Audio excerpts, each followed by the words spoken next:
Assalamu alaikum. This is your brother Malcolm Flex. And I'm back again because I want to clear the names of the Honorable Elijah Muhammad and the Honorable Minister Louis Farrakhan. Because there is constant claims that the Honorable Elijah Muhammad, the Honorable Minister Louis Farrakhan had our dear brother Malcolm X assassinated. Okay? So what we've been saying in the Nation of Islam for years, that we took no part in the death and assassination by our dear brother Malcolm X. Okay? And you have a lot of these pseudo scholars who really haven't done the research, and they just get all emotional and they try to play on the emotions of the people to get you riled up against the Nation of Islam, to provoke you to want to do something toward the Nation of Islam without ever studying the facts. Okay? We've been having the facts. We've been knowing the truth. And that's how we've been able to operate the way we operate for so long. Okay? If the FBI, CIA had anything, any shred of evidence against the nation and the Honorable Minister Louis Farrakhan, they would have brought it forth by now. But the Honorable Minister Louis Farrakhan had petitioned the FBI, the CIA, to reveal all the records that they had on our brother Malcolm X. Okay? Our minister, the Honorable Minister Louis Farrakhan, have made statements in the past, and people have chopped it up and taken clips out of his video lectures to say, here, look, yeah, he did it. Listen to what he's saying. Just to feed on your emotions, okay? They do the same thing that the Jewish media does, and they take little bits and pieces and sound bites, okay, and create a narrative around a story and say, yeah, Louis Farrakhan has something to do with the assassination of brother Malcolm X. So I'm here to bring the truth to light. Okay, I'm here to make it clear and make it plain to you. You know what I'm saying? That the Nation of Islam did not have any involvement in the death of brother Malcolm X. Okay? We have, and a lot of people don't even know why Malcolm was even upset with the Honorable Elijah Muhammad. Okay? Brother Malcolm X was upset with the Honorable Elijah Muhammad because there was a sister who he came into the nation with named Sister Evelyn. That was his girlfriend. Okay? This is documented. And the brother, after he came into the nation, instead of marrying Sister Evelyn, he married Sister Betty Shabazz. Okay? He overlooked 3 other women, but Sister Evelyn was upset with the brother. She had a beef with the brother because, you know, they were girlfriend and boyfriend and slept around with one another. But instead of brother Malcolm choosing Sister Evelyn, he chose Sister Betty Shabazz. Okay? And that devastated Sister Evelyn.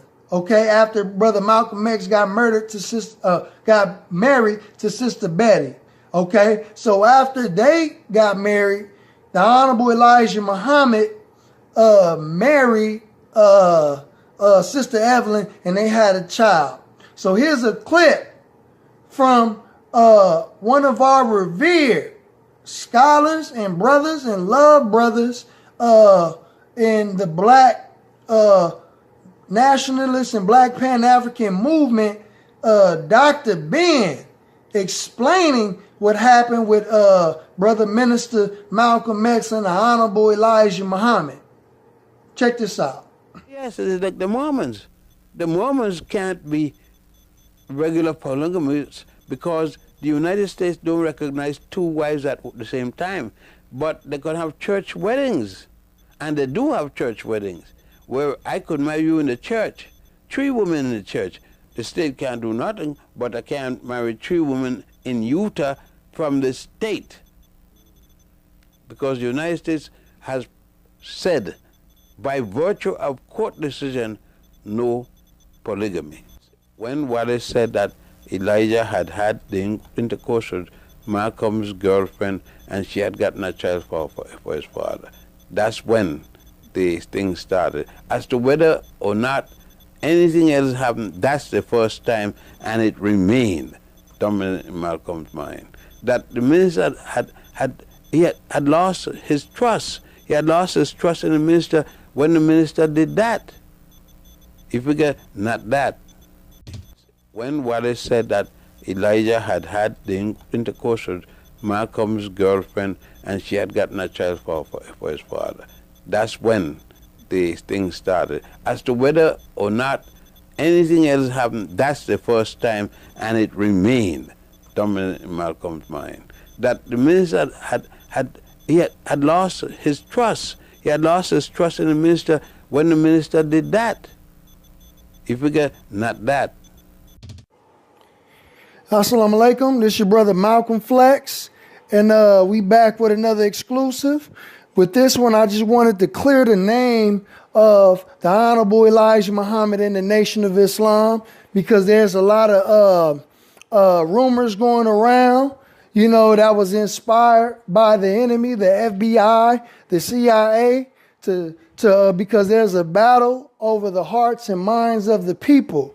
But we have these same pseudo scholars in the black community going around repeating and regurgitating the same lies and propaganda that is told by our enemy concerning our dear brother Malcolm X, the Honorable Elijah Muhammad, and the Nation of Islam.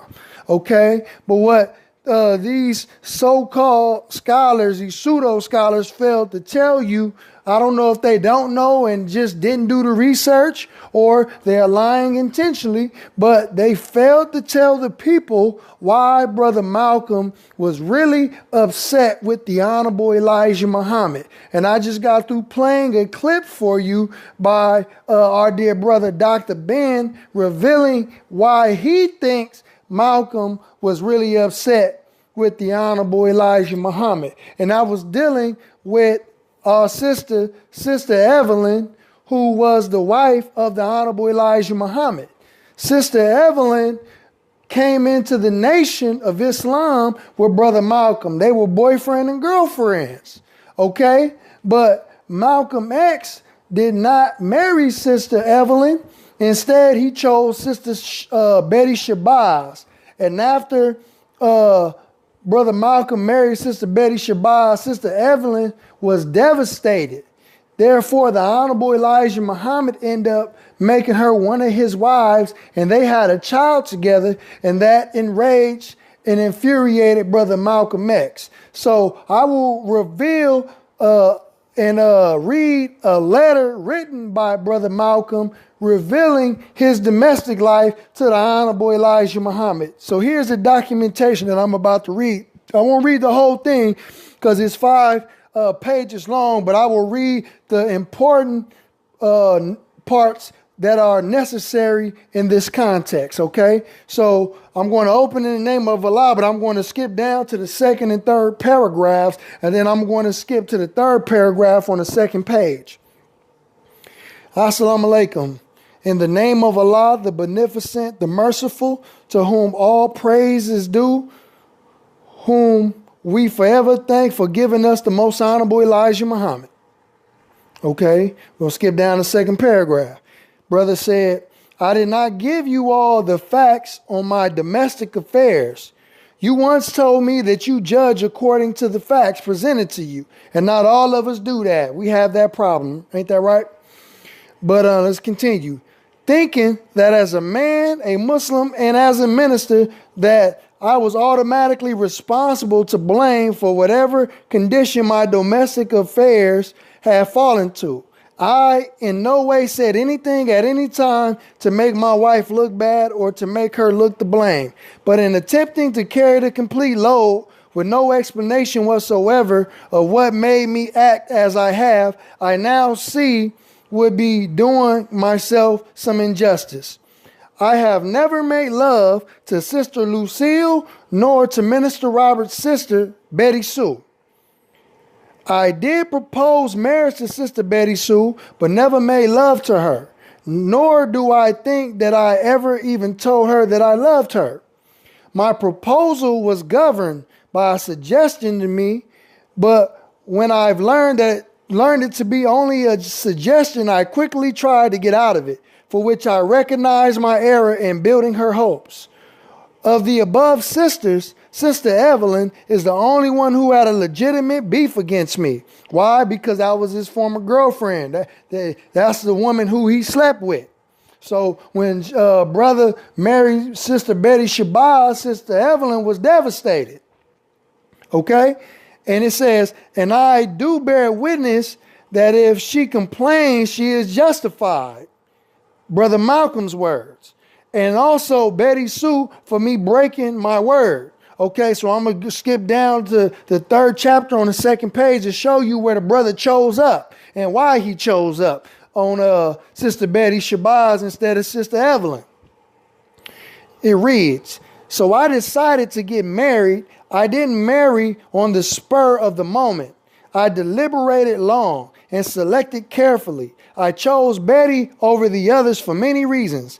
And even right now, I think she beats all the rest of them. She was physically young, strong, near my height, looked something like me, and seemed to be able to produce children that would be strong and resemble us both. Plus, she seemed intelligent and had training qualifications that could be helpful to me in my work. And she was the darkest of the three. She, Betty Sue, and Evelyn. And I don't go too much for real light women as a wife. So there's actual documentation showing where Brother Malcolm X was revealing his domestic life to the Honorable Elijah Muhammad. Okay. And he's explaining to him why he didn't want to marry Sister Evelyn and he chose Sister Betty Shabazz. Okay. So I'm going to show you a video of our dear Sister Evelyn, who was married to the Honorable Elijah Muhammad. Sister Evelyn, would you just say a quick word? We only have 10 minutes on the satellite. Assalamu alaikum. Brothers and sisters, I just want to say that all the years that I worked with the Honorable Elijah Muhammad before he asked me to be his wife, there was never any kind of out-of-turn words, no sexual harassment. He treated us with the highest form of dignity and respect. When he came to me and asked me to be his wife, he sat down, as our beloved Brother Minister Farrakhan said, and opened the Holy Quran to the place where it dealt with the wives. He loved his wife, Sister Clara Muhammad, and his children. But he said Allah was forcing him to do this for future generations. There's much I could say, but I want you to know that he was an honorable man. He is an honorable man, and he stood for the respect of all black women around the world.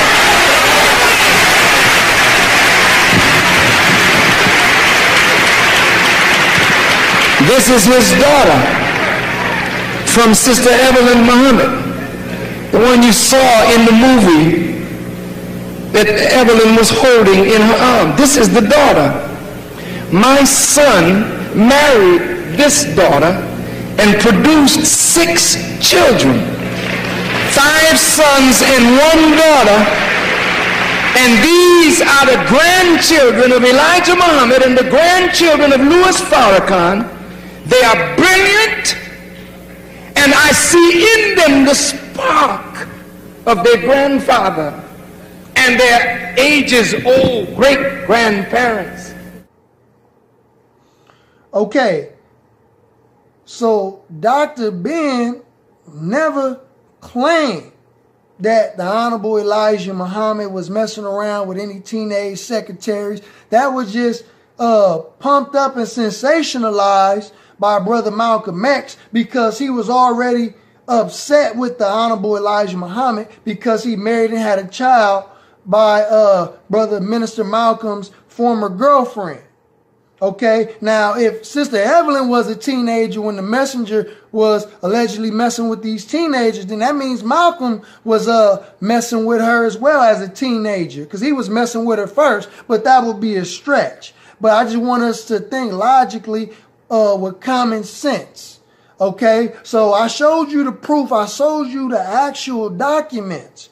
Okay, now let's get to the actual death and assassination by our dear Brother Malcolm X. Now, I will show you, all those who have not done the research, all those who have not seen this, the actual eyewitnesses of the people who were in the Audubon ballroom the day our Brother Malcolm X was assassinated. I will also show you the actual trigger man who said that the two other guys who were in the Nation of Islam were not involved with the assassination of Brother Malcolm X, and there were actually he said 4 other individuals, okay, and come to find out that these other individuals were not in the Nation of Islam. Okay? They were not in the Nation of Islam. And quite frankly, if the Honorable Elijah Muhammad gave the order to all the members in the Nation of Islam to leave Brother Malcolm X alone, leave him alone. So anybody who goes outside of that order, outside of those instructions, is not with the Nation of Islam. They are not Muslims, okay? They are working with the government. They are working with another entity outside of the Nation of Islam, because you are not operating under the authority or instructions and orders of the Nation of Islam when you go and you do things outside of protocol. And that's how it works. So, dear family, I want you to take a look at these clips, okay, proving that the Nation of Islam didn't have any involvement with the death and assassination of our dear brother, Malcolm X. In prison at this moment are 3 men serving life terms for murder, but 2 of those men may be innocent. The man who acknowledges he committed the crime says the other 2 had nothing to do with it. The man who was murdered was one of the most charismatic figures of the civil rights movement of the 60s, shot down in New York City back in 1965. Who really killed him? Before long, it became apparent to those looking into his death that he had been gunned down by the black Muslims. Why the black Muslims? Malcolm had had a falling out with the leader of the black Muslims, the Honorable Elijah Muhammad, a man deeply revered by his disciples. Malcolm had committed the unforgivable sin of charging that his former leader, Elijah Muhammad, was an adulterer, that he had fathered children with several of his female assistants. I talked with Malcolm about that back in 1964. And how many of these illegitimate children did he father with the sisters? Well, he made 6 sisters pregnant. They all had children. 2 of those 6 had 2 children. One of those 2 is having a child right now. Malcolm was aware, even as he spoke, that what he was saying would cause him to be called a traitor by the black Muslims. If someone came to me and I had no knowledge whatsoever of what had taken place, and they told me what I'm saying, I would kill them myself. Are you not, perhaps, afraid of what might happen to you as a result of making these revelations? Oh, yes. I probably am a dead man already. 6 months later, he was. And this is one of the men who killed him, Thomas Hagan, a New Jersey black Muslim sentenced to life in prison for murdering Malcolm X. Hagan admits to the murder and says he killed him because of what Malcolm was saying about his religious leader, Elijah Muhammad. In addition to Hagan, 2 other black Muslims were arrested and charged with the killing. This is Norman Butler, a devout Muslim who has earned a college degree in prison. So far, he has spent 17 years of a life term in prison for killing Malcolm X. Norman Butler, did you kill or help to kill Malcolm X? Absolutely not. Where were you on the day Malcolm was killed? At home. I was at home. And this is Thomas Johnson, also a practicing Muslim, also serving a life term for killing Malcolm X. Did you play any part in the killing of Malcolm X? None whatsoever. You swear it? I swear it, none whatsoever. If I was there, you was there, Harry Reasoner was there, and we all perpetrated this together. That's the cold facts. But despite what Johnson and Butler say, the books remain closed in their case. And the question of their guilt or innocence would not even be raised now were it not for the sworn testimony of Thomas Hagen, the only one of the three who has admitted from the beginning that he took part in the killing. This is what he has to say about Butler and Johnson, the two men convicted with him. These men are innocent. They're innocent.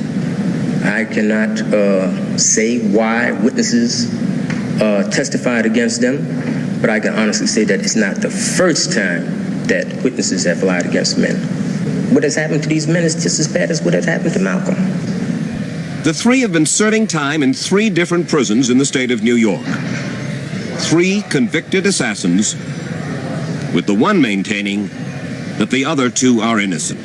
But on February 21st, 1965, he came here to the Audubon Ballroom in Upper Manhattan to address a group of those still faithful to him, his allies. Malcolm had just been introduced, and he came on stage here, greeting the audience with the traditional Muslim phrase, Assalamu alaikum. Suddenly, an argument broke out several rows back in the audience. Malcolm urged the crowd to calm down, and his bodyguards moved toward the disturbance out there. It was then the shots rang out. Malcolm fell to the floor. In the chaos that followed, more shots were fired into Malcolm's body. The only man arrested at the scene of the crime was Thomas Hagen.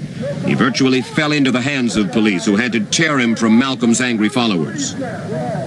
Norman Butler and Thomas Johnson were not picked up as suspects until a week after the killing. Both were well-known Manhattan Muslims, both well-known enemies of Malcolm. As for Thomas Hagen, you swear on Allah, by Allah, that you killed Malcolm X and that you were not helped by Norman Butler and Thomas Johnson. I swear on it. I swear on it 1,000 times. I swear on it 1,000,000 times. I swear on it 1,000,000 times. They had nothing to do with this. Nothing at all. You have nothing to gain, really, from telling the truth now. Why are you talking about this? Oh, I have something to gain. What's that? My self-dignity. the other man, Norman Butler, at Sing Sing prison, says that he and Johnson were so well known that they would never have been allowed into the Audubon Ballroom by Malcolm's bodyguards. But I pointed out there were several eyewitnesses who testified in court that he and Thomas Johnson were involved in the shooting. But I'm saying the eyewitnesses lied. And all of the people that spoke against me at the trial, among all of them, none of them knew me. Why didn't one of the people that knew me come to testify at the trial? If the people that were in that ballroom that knew me were convinced that I did it, the underground talk in the street would have said, so-and-so and so did it, because they know me. But the underground talk in the city didn't say that, because I wasn't there. This man knew Butler and Johnson well. He is Benjamin Goodman, and he was Malcolm's chief assistant who introduced Malcolm X to the audience just moments before he was shot. And he agrees that Butler and Johnson could not have positioned themselves up front in the auditorium without Malcolm's security people noticing them. I talked with him at the Audubon Ballroom on the spot where Malcolm was shot. All right, we had men on the door to watch for people who came in from number 7. Number 7. That was the New York Black Muslim temple in which Johnson and Butler were members. Anyone who came in from number 7 was supposed to have been stopped, and Malcolm or myself or James told that they were here. They could come in as long as we were informed that they were here from number 7. How well did you know Norman Butler and Thomas Johnson then? Very well. By sight? Yes. To talk to? Yes. You're up here talking to the audience? Yes. Were they in the front row or the third row or the fourth row? No, absolutely not. They were not there? No. You are certain of that? Yes. Yes. You said they were sitting here, second, third, or fourth row? Yes. They weren't there. Were they any place in this room that you knew? No. You would have recognized them? Of course. Well, these are the men who are in jail and have been in jail for killing Malcolm X for the last 17 years. But they're innocent. They weren't here. They weren't sitting out here. Well, wait. You were Malcolm's friend. His assistant. You knew these men? Yes. They were not sitting out here. You knew these men? Yes. They were not sitting out here. They are not the men that killed Malcolm. John. Benjamin Goodman's story may be a case of too little too late, for he did not volunteer to testify at the trial 17 years ago. He says the bitterness between Malcolm's followers and Butler and Johnson scared him off. But neither was he called to testify by the defense lawyers. No one else. William Chance was Norman Butler's court-appointed lawyer, and he was convinced his client was innocent. I asked him if he had sought out Benjamin Goodman as a defense witness. Benjamin Goodman, you know who he is? No, I don't. Benjamin Goodman was an assistant minister to Malcolm, and he's the fellow who introduced Malcolm that day. And he now swears that Norman Butler and Thomas Johnson, but Norman Butler, your client, was not in the Audubon Ballroom that day. Did you ever try to talk to Benjamin Goodman? I do not recall whether I ever talked to Benjamin Goodman or not. What effort, then, Mr. Chance, did you make to get this man off? Well, I investigated his case, I interviewed him, and I cross-examined the witnesses at the trial. It turns out that another important eyewitness was overlooked by the defense. Gene Roberts, an undercover police officer posing as a member of Malcolm's inner circle. He is pictured here giving Malcolm mouth-to-mouth resuscitation. He declined to talk to us on camera, and he wouldn't tell us whether he believes Butler and Johnson are guilty or innocent. But when we asked him why he hadn't testified at their trial, he simply said he hadn't been called to testify. Did you try to talk to Gene Roberts on the stand? I do not recall whether I ever talked to Gene Roberts or not, or who Gene Roberts is. I do not know who Gene Roberts is. Isn't all of this material to an understanding? If you are defending a man on trial for his life... That's correct. And there's an undercover copper there in the room, wouldn't you want to talk to him? Wouldn't you want to talk to Benjamin Goodman, who had faced the audience? If I knew, or if I had heard that was an undercover, had any information leading to the fact that he was there. But still you believe that you gave him an adequate defense? I know that I did. I know that I did. You just couldn't persuade the jury? Well, I didn't persuade the jury. Let's put it that way. And Thomas Hagen also failed to persuade the jury, in spite of his testimony halfway through the trial in 1966 that Butler and Johnson were innocent. I asked him why he didn't speak the truth about Butler and Johnson and name his true accomplices earlier. I think that we all felt that there would be no chances of any conviction for them at all in regards to this. Why? Of their innocence. I knew that they was not involved. They knew that they was not involved. And I think that they felt they had a tight defense. Really, I felt that way right on up until, at one point in the trial, it became obvious that, hey, this thing is going in another direction. You're saying that the witnesses who testified in court lied? They definitely lied. Definitely lied. But what about those eyewitnesses, the ones who convinced a jury 17 years ago that Johnson and Butler had taken part in the killing? 2 witnesses are dead. 2 others, both with criminal records, we've not been able to locate. But we were able to find one witness. In a courtroom that he asked be cleared of all spectators, this witness had sworn that Norman Butler was one of the men he saw running from the Audubon Ballroom here after the shooting. But that is not what he says today. The witness, who prefers not to be identified, declined to meet with us on camera. He said that he's afraid to get involved. But he does admit he did not actually see Norman Butler here at the scene of the assassination. And he now alleges the police lineup at which he identified Butler was contrived, a phony, a setup by members of the New York City Police Department. What about Thomas Johnson? This witness now says he knew Johnson well, and he's convinced Thomas Johnson was not here in the ballroom when Malcolm was killed. After all of this, one who spends time looking at the killing of Malcolm X is left with some puzzling questions. For instance, Why was Benjamin Goodman, the man who introduced Malcolm X here, moments before he was shot, a man who knew both Johnson and Butler well, why was he never called to testify at their trial? Why was the defense never told there was a New York City undercover police officer present when the fatal shots were fired? And why was that police officer, an eyewitness, never called by prosecution lawyers who did know that he was in the ballroom? On J. Edgar Hoover's day, the FBI got a little crazy on the subject of black people.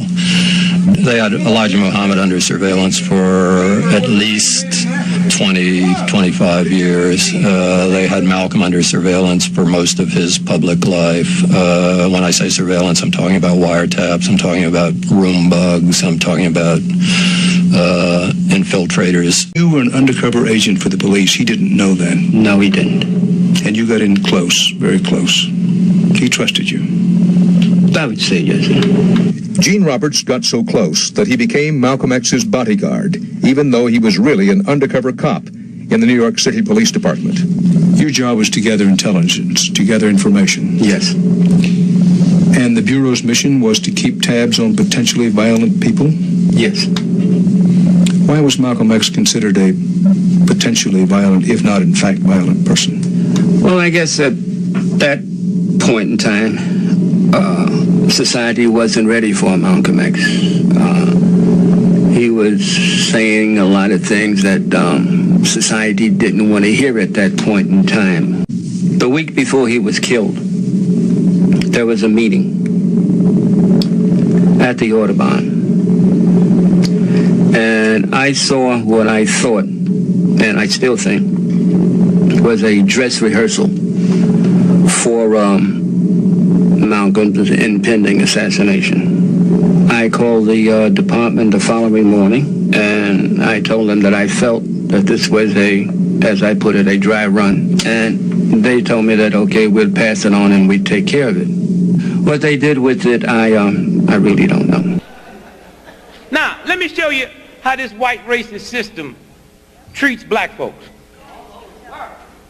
The black folks that they got to kill Malcolm, Malcolm was standing on a stage like I am. They threw a smoke bomb in the back. When everybody got to watch the commotion, the brothers ran up with double-barrel shotguns and shot him. But under the Freedom of Information Act, we were able to get the autopsy of Malcolm, and all the bullets in Malcolm is going down. Now, I can't stand on this stage and y'all down there pointing up, which means the government have such a low view of those black folks that would do it. They didn't even give them real bullets. They gave them blanks. And Malcolm was shot from the ceiling top. And also under the Freedom of Information, the CIA have been forced to admit that they rented the Audubon Ballroom a week before. And that's when they went in there and tore them walls out and put them guns in the wall and shot him from a downward projection. That's what this game is about. He said, Brother Greg, you're coming by today. And I said, Malcolm, I love you. And I said, I love you so much, I don't even want to take a chance to be there. He said, what do you mean, Brother Greg? I said, well, I close tonight, Sunday night at Basin Street East. And I said, but I had my wife book me a flight into Chicago at 8 o'clock this morning, and I'm going to Chicago, and I had way beneath my salary booked me into a college about 10 miles from the airport. And I'm going to go there and speak this afternoon, and I'm going to stay there until they tell me you dead. Because I'm not going to let this government get two of us for the price of one. And I'm going to call Adam Clayton Powell when I finish talking to you and beg him not to come there. Because today, the United States government is going to get you.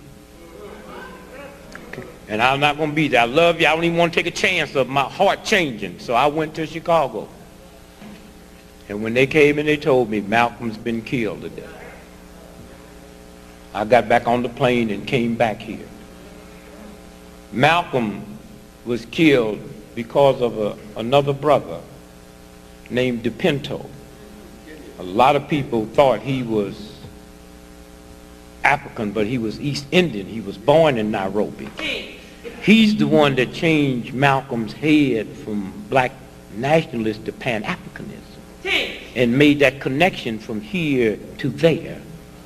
And the government said, we can't let this happen. He's the one that persuaded Malcolm when he went to Africa and stayed 7 weeks and met with all the real leaders.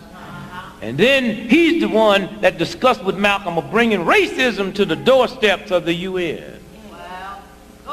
And as Malcolm was being shot dead in New York City, the Pinto was being gunned down in Nairobi. All right. Same time. All right. Same time. So don't tell me about no black Muslims. That's a fact. That's a fact. The same time. Same time. Malcolm was being gunned down. Pambazuka News, Voices for Freedom and Justice. Remembering Pinto, he was killed for speaking truth to power. When the African-American freedom fighter Malcolm X visited Kenya in 1959, he found he had a lot in common with Pinto. They planned a common strategy to deal with the daily humiliation and indignity suffered by both Africans and African Americans. Malcolm X was assassinated on February 21st, 1965, 3 days before Pinto.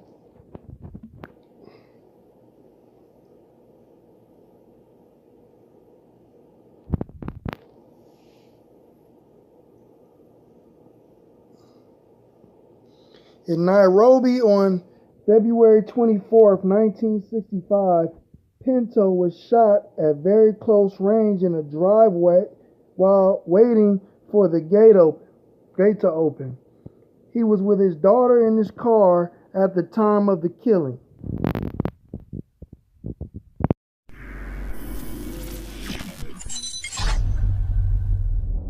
After Malcolm X came back from Mecca, that's when things started to get a lot more tense and a lot more, crazy in terms of his home life. Now, I remember your mother had done an interview where she said that, before the actual assassination, that there were 3 different attempts on your father's life. Now, was that accurate? If that's what she said, that was accurate. Okay. If that's what she said. Again, the attempts, it wasn't because of something that was going on between the nation. It was because he had gained the support of 33 heads of African states, and their agenda was to bring the issue of human rights violations to the Supreme Court at the United Nations. And so he was killed shortly after, as were a few other people. Okay, because one of the things that he mentioned was that when he was in Mecca, he was being watched, right, and he was being followed, and he right. felt that it was by the CIA. Right. Do you think that's what happened? Well, I wasn't there, but I believe whatever my father says. Yeah. And so his point was that he wasn't being followed by the Nation of Islam. Okay. So have any of them ever tried to reach out to apologize or anything? Yes. Really? Yes. And there are also some, like if you Google Razak, I can't remember, Abdul Razak, who his former name was James 67X, was my father's secretary. I'm on Twitter. I think I might have tweeted something about him. And he always says who the real trigger men were, and that they weren't in the Nation of Islam, and that they worked for, different entities. And Abdur Razak began to ask his own questions about the assassination. He was there when it happened and says he never saw Khalil Islam in the ballroom, nor did anyone else. Nobody of the hundreds of people in the Audubon ballroom, many of whom had been in the Nation of Islam, right? Nobody identified this brother as having been in the Audubon ballroom. Now that's impossible. There was supposed to be friction between those of us who were in the OAU in the Muslim Mosque and the Nation of Islam, right? That Malcolm had left. Several days later, it's announced that Thomas 15X Johnson, whom we know as Khalil Islam, was picked up for the execution of Malcolm X. And you knew that he wasn't there because you saw the gunman. I knew as sure as God made green apples that he was not there, but strange things can happen. So I went to everyone who was in the nation, who had been in the nation, and was now in the Muslim Mosque or the OAAU, and I said, did you see Thomas? No. Did you see Thomas? No. Now Reuben Francis, who was arrested for shooting Talmadge Hayer, must have seen the people who were running out of the Audubon Ballroom, right? Mm-hmm. He never testified that Thomas was there. Benjamin 2X Goodman, the late Benjamin 2X Goodman, or Benjamin Kareem, was on the rostrum. He knew everyone that was in the nation. He could not identify Thomas as having been there. As a matter of fact, he said he wasn't there. So yes, family, we back again, okay? And I hope this helped you all. And before you condemn, before you continuously repeat the lie that you have these pseudo scholars out here repeating that the Nation of Islam and the Honorable Elijah Muhammad, the Honorable Minister Louis Farrakhan had our dear brother Malcolm X murdered and assassinated, and to show you that there were other entities, there were things above the Nation of Islam, there were other people who wanted to see the demise of our dear brother Malcolm X. So I hope this helped you. If this is your first time on this YouTube channel, I thank you. I appreciate you for watching. Go ahead and press that like button, that subscribe button, press that bell, and we'll be back with another exclusive video. Thank you, and assalamu alaikum. Dear Holy Apostle, assalamu alaikum. In the name of Allah, the Beneficent and Merciful, to whom all praise is due, whom we forever thank for giving us the most honorable and humble Elijah Muhammad as our divine leader, teacher, and guide. I want to put what I'm going to say to you on this tape for two purposes. Number one, I want to really apologize to you for having let you down, for the mistakes that I've made, especially during the past year. I want to confess my fault, confess my wrong. I want to confess my weaknesses. I want you to know that thanks to Allah and you, I'm able to see myself better now. I'm able to see my weaknesses better now and my shortcomings better now. I do believe that in seeing them better, it may be possible for me to overcome them and become a better person.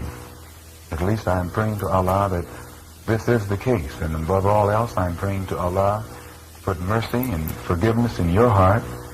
And if you weren't merciful nor forgiving toward me, I could well understand it. I've always known that Master W.D. Farad is Allah.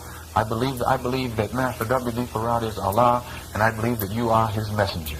I believe that your program is right, and I believe that your teachings are right, and that it was my belief in this that made me as successful as I was. Especially it was my firm belief in this that enabled me to stand up in the face of all opposition on television, on radio, before colleges, and before people out in the street at mass rallies, and support your program and present your program and represent your program.